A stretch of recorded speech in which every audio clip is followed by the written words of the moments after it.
I want to write the checks. I don't want no one giving me checks. No one's gonna give me the hours. I give myself the hours. See, that's not the mentality. I don't listen. This is why I don't listen to you. You tell me I'm a fail. How you gonna tell me I'm a fail? You are now entering a vibe.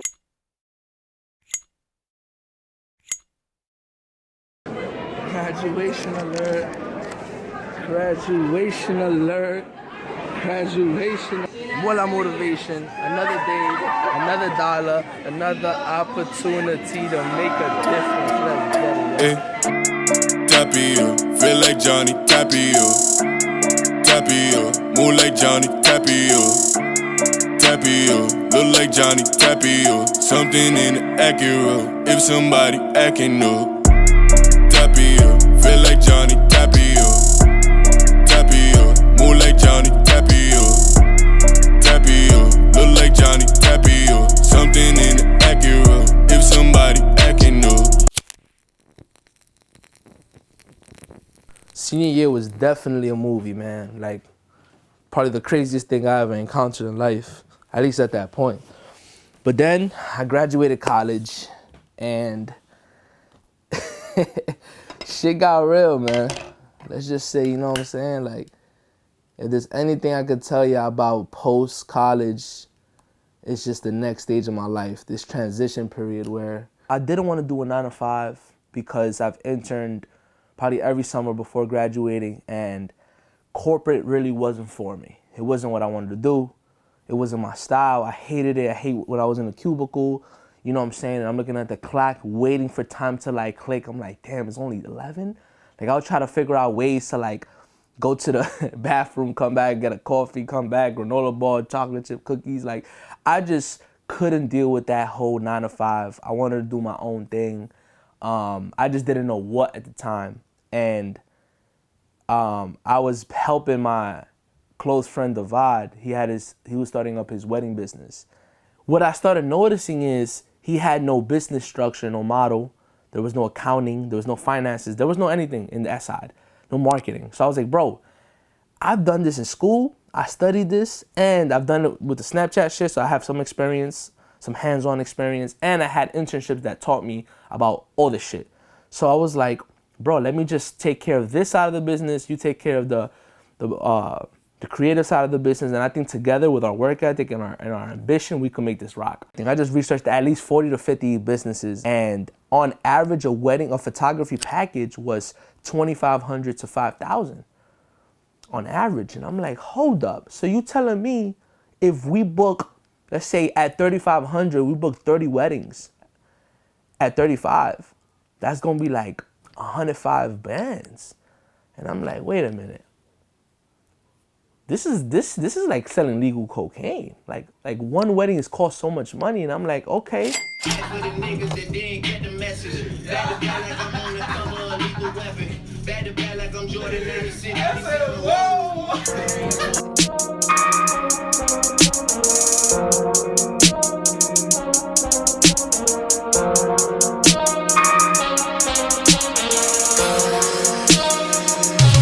I'm back in here to show you I'm the nigga. All in the VIP, the bitches know you as the nigga. Front the corner, selling dope and buying swishes. Every night I pray to God for my intentions. And quickly I figured it out. I was like, wait a minute. When someone gets married, they look for a wedding planner. The wedding planner sets everything up.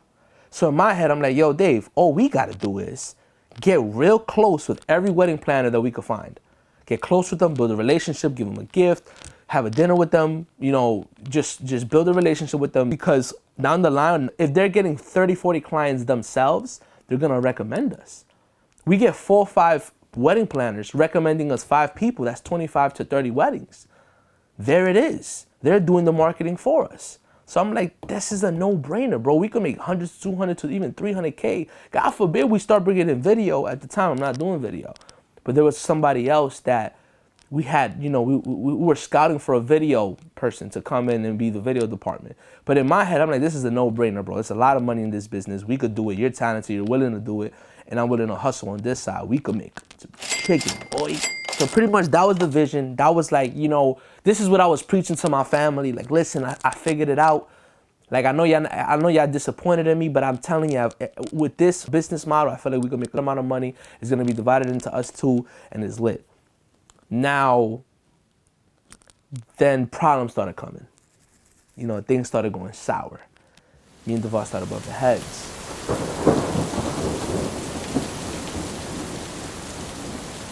So the fall comes, you know, same shit. I'm trying to stay positive, but it's impossible. You know, and I'm a positive person, but I was super negative about everything. I'm in defense mode because I have to argue with Dave at least 500 times a day. So we're keeping bumping heads. I'm like, yo, I don't even want to talk to this motherfucker, man. I'm not jacking this nigga. So I'm just in a bad place. And oh, man. Shit, maybe I should have got a little blunt, you know what I'm saying? Ease me out a little bit. Shit, okay. we're highly motivated. Things were going about to watch this amazing in the beginning. And then after a couple months, we started bumping heads, started arguing every day. I remember all this. We weren't meeting eye to eye. Things got real blocky. I'm trying to make this work because remember, I don't want to work a job. This is like a great alternative. Like, don't work a job, build up a business, make this pop off. And then once this is popping off, because we're making 300, 400, 500K, you know, with that business, we could split the money, do what we got to do. I could take some of this money and invest it in myself and start, you know, pushing the Steve Malls brand that I was doing my senior year of college. And that was my plan overall. It was like, I'm going to join you. I felt like LeBron joining Wade. You know what I'm saying? I'm like, yo, we could join together and make so I'm Wade.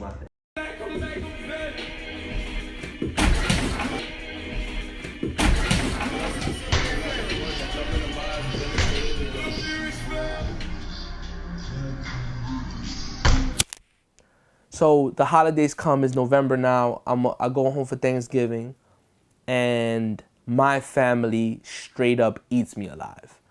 And it's pretty much me. They're all like asking me, what the hell am I doing? Why am I joining the VOD in the studio? What's going on with all this? Like, and pretty much I start breaking down in front of them. I'm trying to tell them what I'm doing. No one's really supporting me. They're telling me I look crazy.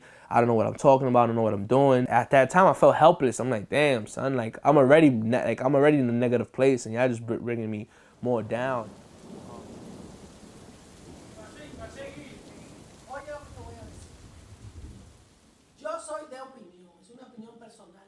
No, sí, claro. Every small business Que yo pienso, cuando una persona se quema la pestaña, como decimos nosotros, en el diario. This is all a copy because he can't get the job. Prepara una carrera. It's not. Esa carrera. I have a get rich or die trying mentality. I want to write the checks. I don't want no one giving me checks. No one's gonna give me the hours. I give myself the hours. See, that's not the mentality. I don't listen. This is why I don't listen to you. If you tell me I'm going to fail, how you going to tell me I'm going to fail? You're going to find out. It's not that you're going to fail. That's why I don't listen to you, because if I listen to people that tell me negative things, I wonder what's going to end up happening. Y'all talk to me like I'm stupid. I'm not talking like I'm stupid. I'm putting fucking work. Like, yo, I know down the line, I might not know what I'm talking about right now, but I know down the line, me pursuing what I want to do in my life is going to come back, and I'm going to show y'all that I'm going to make it, and I'm going to become rich, and I'm going to become, you know, super successful doing what I want to do, and I'm going to put in the work. Yeah. Man up, nigga grind, nigga pay. I'm at work like a 12-hour slave. Miss a day, then you probably get slayed. Save your money up. Pocket everything you made. Look at my bank account, no amount, damn I love you too. Look at my bank account, no amount, damn I love you too. Look at my bank account, no amount, damn I love you too. Damn I love you, love you, love you, love you, damn I love you too. All the freak bitches and the real digits be a nigga motivation. Dominican and the many friends, then they really gon' relation. And me and Mike Josh get the chickens off a simple conversation. So in a couple words, what does Muela mean to you? Man, family, love, lifestyle, positivity, man, optimism, just make it through the grind. All right, so I know you've been working a lot lately. Yeah. What's your biggest goal for 2016? Man, to expand the studio, man, to become a better person, to spread more motivation, and to spread more positivity. I believe nothing in art is inappropriate. I paint what I see. We're going to have to insist that the face be removed. Absolutely not. Look, you son of a bitch. So the combination of my family being disappointed in me, plus the lack of support, then the disconnection between me and my business partner and my close friend, and then me not having nobody to really talk to at that time that could like relate to me or understand where I'm coming from. You know, so I have everything is bottled in. I can't express myself to nobody. I'm also 22 years old, so I'm trying to find myself. I'm trying to find who the hell am I? Like, what's my purpose? What's my calling?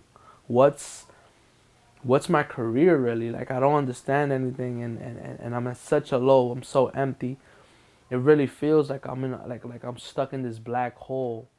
And I start getting into art, man. I start getting into Basquiat, Salvador Dali, surrealism, and just all these arts. And I'm like, damn, this is so fucking dope. And it was like the first thing in a long time that was interesting. Like, I was super interested in it. I loved that whole self-expression, and, you know, whatever you're feeling, you just express it. So what I started doing is I started just drawing. I started like painting on an app, like some app called PicArt. I started painting on shirts. We had a door at the studio that I was painting every day, just little by little. And what I started noticing is this painting was like, I was like self-expressing like how I felt at that moment through my paint. And that was literally what started changing my life. That turned into, I was like, yo, I want to start vlogging. I took clips from Snapchat and started posting it on my Instagram, and just started calling it another day, another vlog. We'll tell this story. Hold on, give me a second.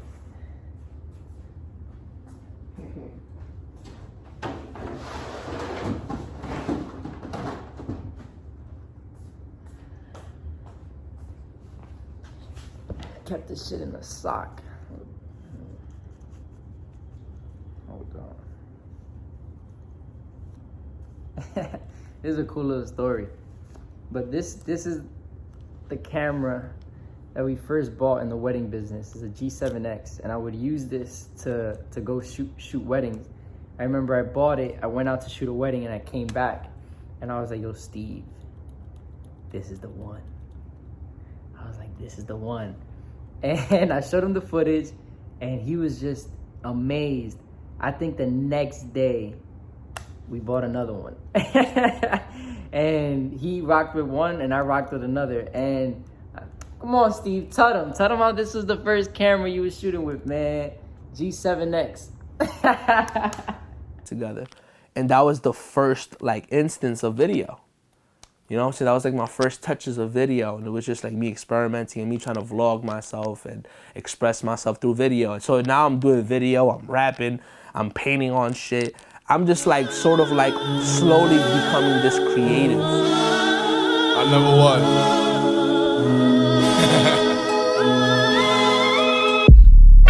Need a performance at your college, well I need 50 at the door. Need me at your baby shower, whoa, I need 50 at the door. Pretty much after the family meltdown, we're a week away from December, and I remember Devad calls me, and he's telling me like, yo, I'm thinking of closing down the business, bro. And I'm like, damn, bro, because half of me is like, bro, I got money invested, I'm in debt, and I don't got a plan B right now. This was like the vision, this was the goal. Steven said it best. We both invested time, money. I know he was away from his family as well, and yeah, I remember that conversation of closing the studio down. I know he wanted to keep growing it and keep building it, but I don't know. I felt stuck in that in the town that we were in, and I thought it was best to move on. At the end of the day, it was a decision that we kind of both had to make. I wanted to go out and just branch myself as a photographer. I knew Steven wanted more than just, you know what I'm saying, just what we had at the moment. I knew he wanted to work on his videos, work on his brand, and do all that. So the other half of me is like, I've already started this whole like pushing myself, my whole brand, videos like picking up a little bit, and I'm like, yo, man. I remember, I will say this because he didn't touch on it. I in the beginning tell Steven, yo, you can't be, you shouldn't be doing this video thing. But a lot of it was tough love. Me and him have a good way of not really accepting what we first present to each other. We have a way of just, we're kind of the only ones that can get away with like, that's whack, you know, and just say that to each other. So I remember when he first started video, I was like, bro, I don't know what you're doing, you don't gotta do that. But it was all tough love. At the same time, I would help him with anything he needed in Final Cut. I basically showed him the basics. So yeah, it all worked out. But definitely glad he kept doing his video thing, because the dude edits crazier than me, and I can honestly say that. So his growth is incredible. God knows I don't know. God knows I don't know. Ain't coming in a beat. God knows I don't know. Money coming every week. God knows I don't know. God knows I don't know. God knows I don't know. God knows I don't know. God knows I don't know. Yo, you gotta roll that every week. God knows I don't know. The beat selling every week.